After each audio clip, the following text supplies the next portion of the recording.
Constantine, a Hellblazer podcast.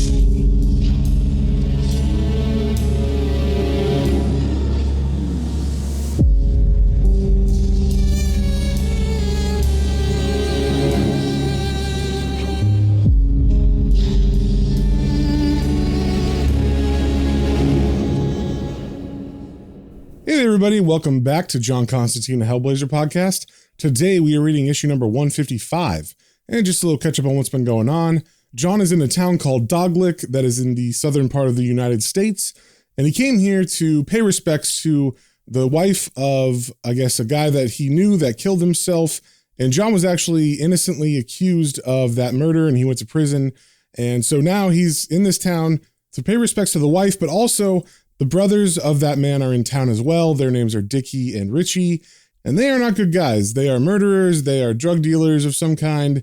They also make some kind of pornography that they sell. So they've got their fingers in a couple different pies to make money, and all of them are nefarious. But John has somehow got wrapped up with them. He initially thought they were just going to kill him, but then he was able to talk his way out of that. But they did drug him, and in his drug state, he had sex and participated in one of these pornography films with them. And we're not sure on all the details, but we do know that the men have a woman tied up behind their house that they, I guess, used for this video. They have a large mastiff that was included in these videos. So I don't know if the dog was having sex with her or she was having sex with the dog. And in the last issue, John actually saw the tape of this night, and he saw himself doing something horrible. We didn't see it, but we just saw him taking off his clothes and coming towards the camera and assumingly towards the woman and the dog. And also, I don't want you guys to forget that John was also sent here by an FBI agent who made a deal with him to get John out of prison, and it was to catch someone named S.W. Manor that has some ties to Doglick. So that's also going on in the background, even though they're not really mentioning it too much in this storyline. And we left off in the last issue with some kind of animal or something killed a child, and all the townspeople were getting riled up to find this thing and kill it. So first things first, with issue 155, we got the cover. We get the same map motif in the background, and over top of that is a panel of John with a smile on his face. He is very smug looking, and he's holding a leash. And to his left side is Rose, Dickie's wife, who John had a fling with when she was younger. And she has the leash in her mouth, and she's kind of like rubbing on John a little bit. So not sure if that's supposed to mean that they are going to get into some mischief this issue, but we will find out. And also on this cover, we see that it is written by Brian Azzarello with art by Marcelo Fruchin. And as we turn to the first page, we are back in a flashback with young punk rock John in London with Rose. And this seems to be, I guess, maybe the morning after we don't quite know what they did, but maybe had sex or they just fooled around a bit. But we see them sitting in a pub, and as they're sitting there, John asks, "So, when you say you headed back to the States again?" And Rose answers, "Sunday afternoon." And John replies, "A pity. You know our gig next Friday. Supposed to be some execs there. Fat cats from EMI." And she gets excited about this and says, "Wow, that's so cool. I'll be able to buy your record, show it to all my girlfriends back home. They'll be so jealous." And John gives a smirk and says, Now, let's not get ahead of ourselves, dear Rose. After all, we don't know if they'll import it to America just yet." And Rose looks at him with a very stern face and says, "They will. You dudes are too good. Besides, you really want this, don't you, John?" And then John looks down at his empty beer glass and he says, "Not half as much as another pint.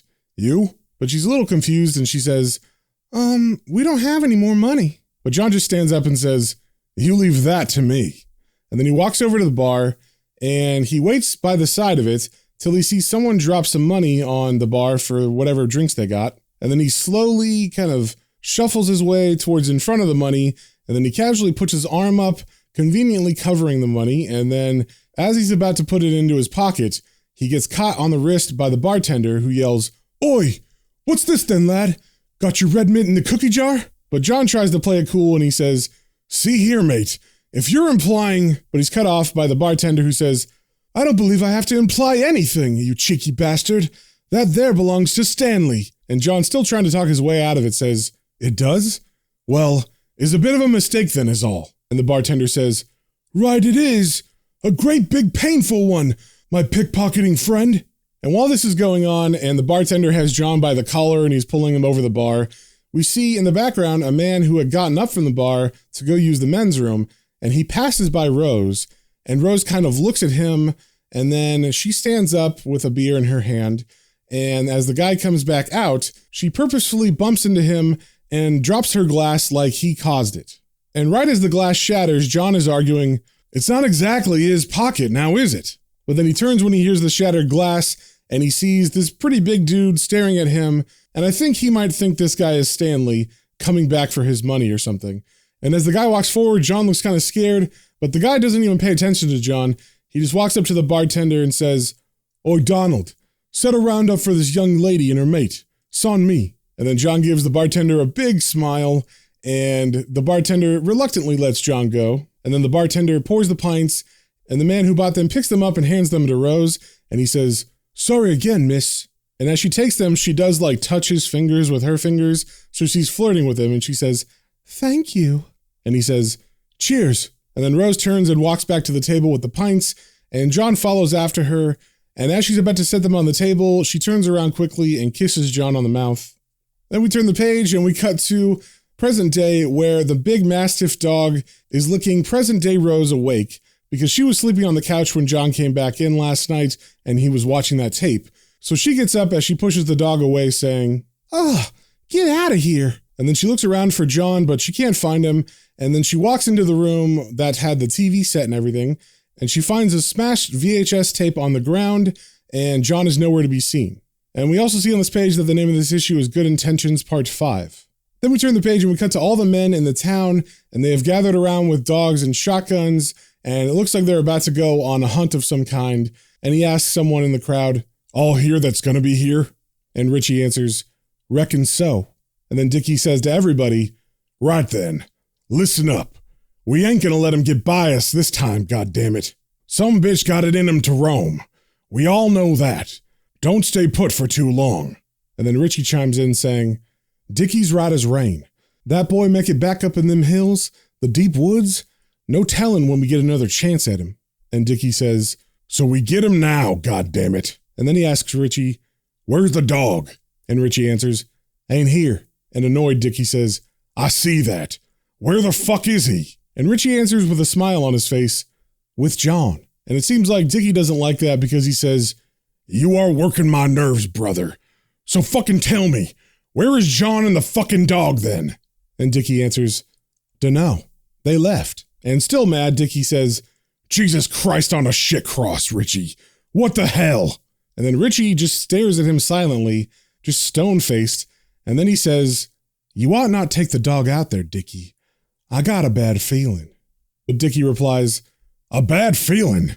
Well, I'm gonna have a fucking heart attack hunting that motherfucker without our goddamn dog." And then Dickie points to some of the other dogs and says, "Got us plenty of other hounds. They'll track him." And Dickie says, "Sure as shit they will, but none of them's got the stones to hold him. Once he turns, they ain't gonna be worth a dribble of rat piss. They'll spook or he'll kill 'em." And then Ernest chimes in and asks, "So what are we gonna do, Dickie?" And as he says this, we see the two brothers are really close to each other's face, and they're just staring at each other like they want to punch the hell out of each other in front of this crowd. But they don't move. Dickie just says, "You boys set up on the ridge. Richie, you gonna take them hounds down by the holler and turn them loose. Be sure to read them their last rites too, I reckon." But Richie doesn't like the way that Dickie's talking to him, so Richie turns around and begins to walk away from them, and Dickie asks, "Where are you going?" And Richie calls back without looking at his brother, "Dunno, Richie. Fuck."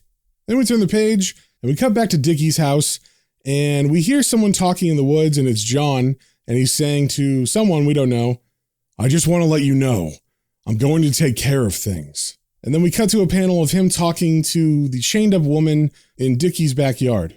But the woman doesn't say anything to John, and he just kind of looks down at her like he's super sad about what's going on here. Then we turn the page, and we cut to the bar in town, and from the outside we hear the bartender say, "Hey, Dickie, thought you was hunting." And then we cut to the inside of the bar, and we see Dickie sitting at the bar, and the bartender has a dead rat that is stuck in a rat trap, and he's lifting the dead body of the rat up in the trap and examining it.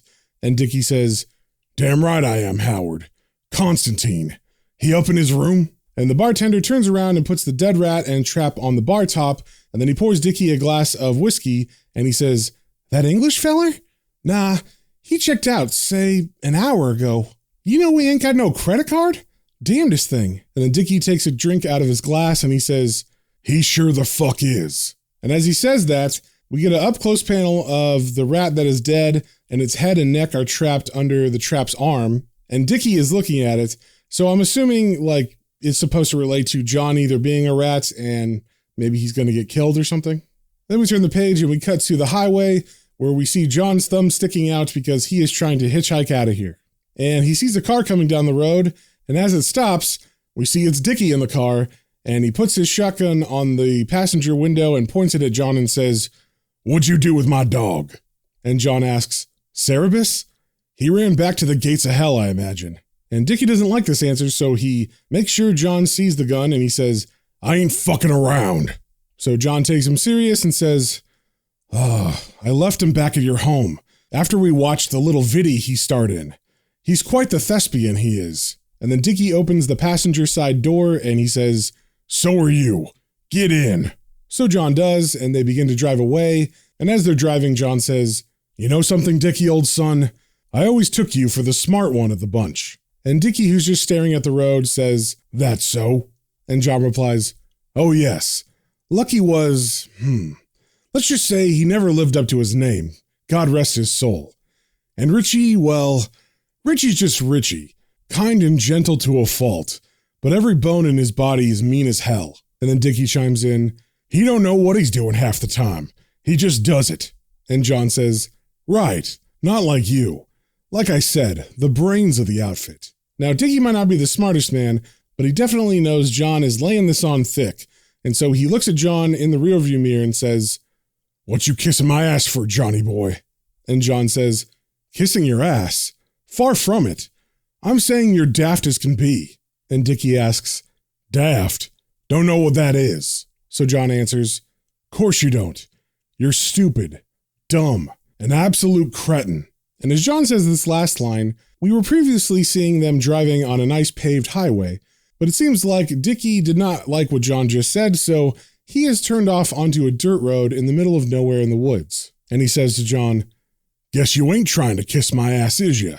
But John doesn't answer that question. He asks his own, saying, "I mean, seriously, do you actually believe you can blackmail me with that dirty movie?" And Dickie says, "Man, oh man, you're too much. Why in the world would I want to blackmail you? Look, Comboy, no offense, but you ain't never exactly been rolling in dough. If I was trying to blackmail you, which God's honest truth I ain't, best I could get would be shit on a shingle, right? Besides that, I'm legit now. I got responsibilities to this here town, and I ain't about to fuck that up." And after driving for a bit down this dirt road, Dickie stops, and then he opens his door, and he gets out, and he looks back inside and says, "Blackmail? That movie ain't no blackmail. It's just a little something for the internet. You was just a prop. Puppy love. The dog. He's the real show." And then Dickie turns and walks away from the car towards the woods, so John gets out, and as John follows, Dickie continues saying, "See, I figure when a fella's beating the living daylights out of his meat for $29.95 a month, well, he ought to get his money's worth. Them whips and chains, Richie all gussied up like some S&M queer, you sitting there drooling at the whole shebang. That just keeps them coming back for more next month. And they do. Tens of thousands of them on the worldwide cum web." And then he turns around and puts the gun in John's face and he says, "It's a beautiful thing."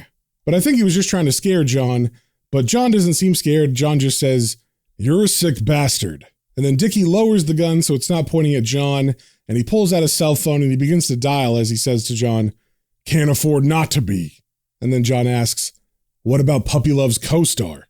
And as Dickie is waiting for someone to answer on his phone, he answers John saying, "Can't afford to think about that." And then someone picks up on the other end and he says into the phone, "Hey, Sugar, listen, the dog's with you, right?" And then we cut to Dickie's house where we see Rose on the phone and she answers, "Yeah, Dickie, he's sleeping, why?"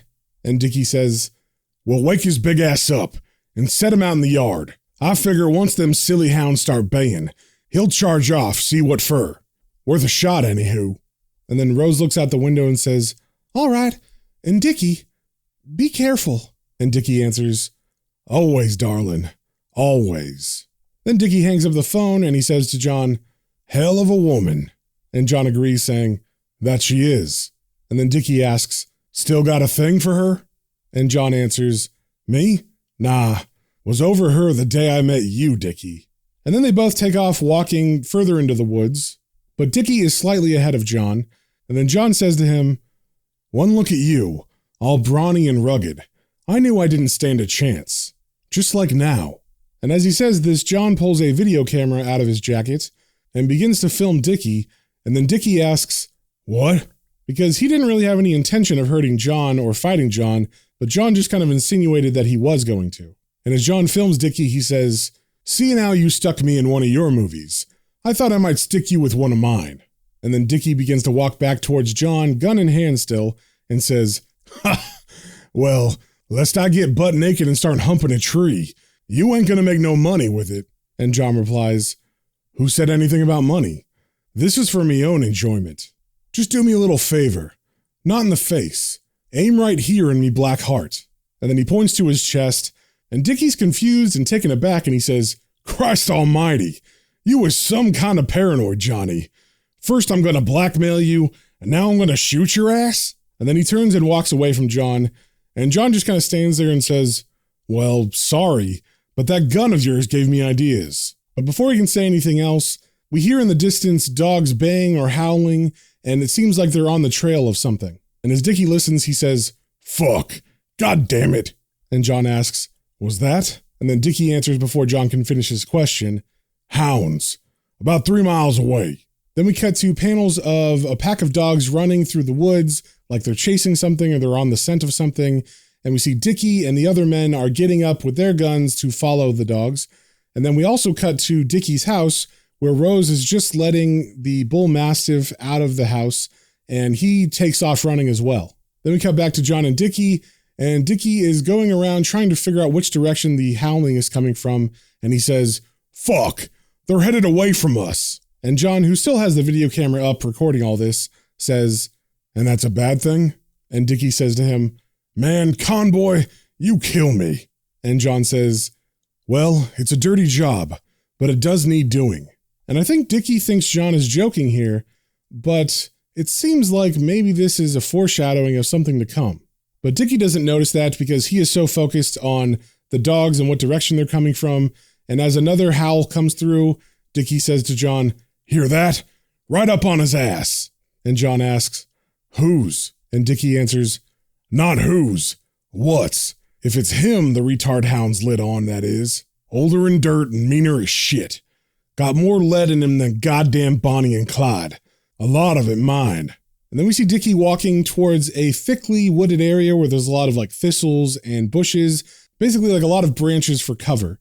And Dickie's looking intensely at them, and John jokingly says, my, Dickie, aren't you a regular Captain 8? But he gets cut off as Dickie holds up his hand to shut him up, and then John sees what Dickie's looking at, and there's a giant boar kind of huddled down and hiding in this bushy area, and John sees it and is just like stunned, and in reaction he just says, Jesus. But he's cut short before he can finish saying Jesus, and Dickie puts his finger up to his mouth to say be quiet, but John is filming all of this with his camcorder, and he's got a good shot of the pig in his lens. Then very slowly and quietly, Dickie raises his shotgun and he takes aim, and right as he's about to fire, John brings his fingers up, and with his thumb and middle finger, he makes a snapping noise, which alerts this giant boar to Dickie, and it charges immediately, and we're left with a panel of Dickie taking aim but looking very, very scared as this giant boar squeals and rushes towards him.